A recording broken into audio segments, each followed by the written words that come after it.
これ見て見て見て、これだってさ、これ結構大きさあるやん。もっとすげえ。あ、やばいってこれマジで。うわ、すげえすげえ。天才かよと思ったら俺持った瞬間。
なんかさ、汽車みたい。ポッポー、煙突ポッポー。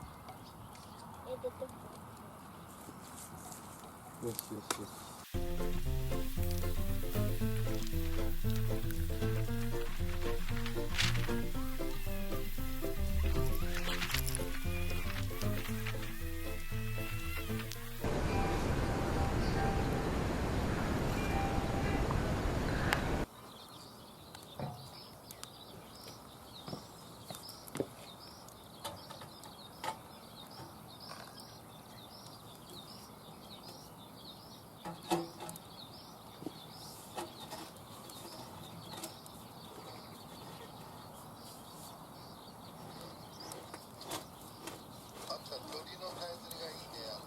聞こえます？聞こえる聞こえる。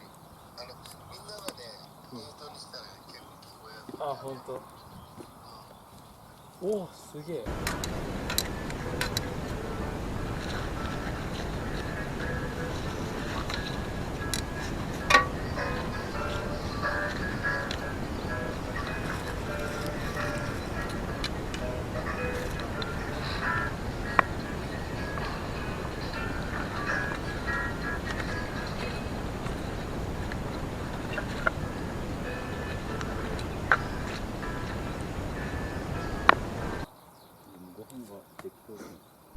さっきまで火ついてたらめっちゃやばかったよね。